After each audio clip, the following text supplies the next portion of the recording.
Comment on s'est senti initialement quand on s'est rendu compte que Facebook et Instagram ne fonctionnaient pas? Mais moi, de mon côté, j'étais convaincu d'avoir perdu le Wi-Fi pendant un bon 10 minutes. Alors, ça démontre aussi que l'Internet devient un peu ces compagnies-là, alors qu'avant, j'aurais pu taper un autre site puis je me serais bien rendu compte que tout fonctionnait. En fait, j'étais littéralement en train de publier une vidéo sur YouTube au moment où c'est arrivé. Puis YouTube fonctionnait encore, évidemment, mais j'arrivais pas à poster ma vidéo sur Instagram. Et j'ai vraiment vécu un instant de panique. Donc, j'aimerais m'excuser au monde entier. C'est probablement moi qui a fait tomber Facebook et Instagram en publiant une vidéo avec Charlotte Cardin, Captain Oshiaga, qui maintenant est sur ma chaîne YouTube, puis que j'ai pu ensuite promouvoir par la suite.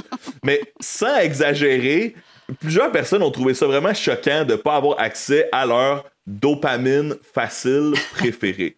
T'sais, sans que ce soit toujours un problème, on est presque tous cyberdépendants à un certain point. J'envie ceux qui ne se sont pas rendus compte de la panne, mais dans mon réseau, ils sont rares. En fait, j'ai rencontré personne à date qui ne s'était pas rendu compte qu'il y avait une panne de Facebook et Instagram. Alors, salutations à ceux qui ont réussi à ne pas s'en rendre compte. Puis quand je dis que c'est notre dopamine facile préférée, ben, c'est connu, Facebook et Instagram nous donnent des petits boosts de dopamine, donc une émotion de satisfaction similaire à ce que notre cerveau produit lorsqu'on a un vrai contact social dans la vraie vie. Mais là, soudainement, on pouvait plus se retourner vers nos écrans pour voir les beaux selfie fashion ou pour se distraire avec des nouvelles d'une importance toujours colossale ou encore pour faire nos petites blagues en commentaire Facebook. Alors, qu'est-ce que plusieurs jeunes ont fait en ce moment névralgique? Ils sont allés sur TikTok? Sur Twitter et sur TikTok, effectivement.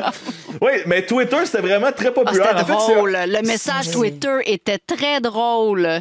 Ça disait « Bonjour », littéralement, tout le monde, parce que le monde entier s'était rendu sur Twitter parce que c'était pas brisé. Sauf Donald Trump.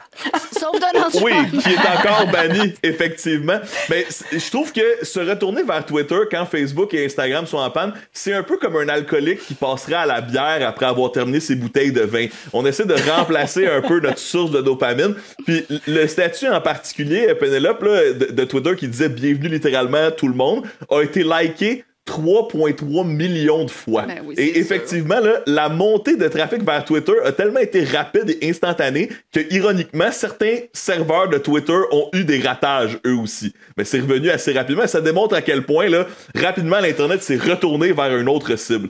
Et ben, le plus drôle, c'est la réaction des autres marques qui ont sauté sur l'occasion. Tu sais, un tweet qui est liké 3,3 millions de fois, c'est une belle occasion de faire parler de soi et d'avoir de la publicité gratuite un peu. Donc, puisque tout le monde était sur Twitter et que le tweet de Twitter était viral sur leur propre plateforme, c'est très méta tout ça, ben, plusieurs marques ont saisi l'occasion de se faire voir. Et donc, par exemple, il y a McDonald's qui a répondu immédiatement au tweet oui, qu'est-ce que je peux vous servir?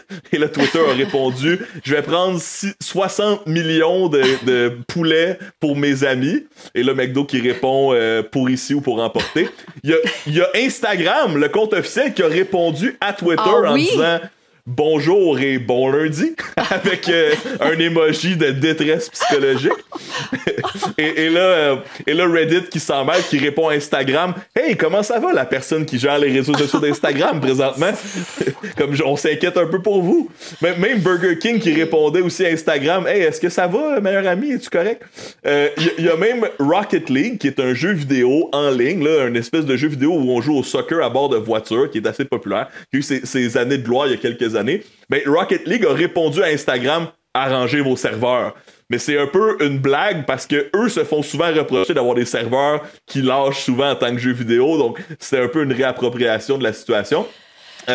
Oui, non, allez-y. Je pensais juste à tous ces serveurs et toutes ces données et tout ça, parce que je suis plongée dans un livre de Guillaume Pitron qui s'appelle L'enfer numérique, voyage au bout d'un like, où le coût pour la planète de chacun de nos gestes numériques est hallucinant. Puis là, je me dis, oh mon Dieu, cette journée-là détruit une partie de la planète.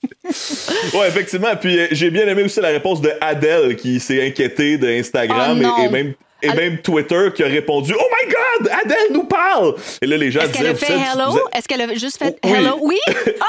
Non, mais tous les GIFs étaient dans les hello qui suivaient.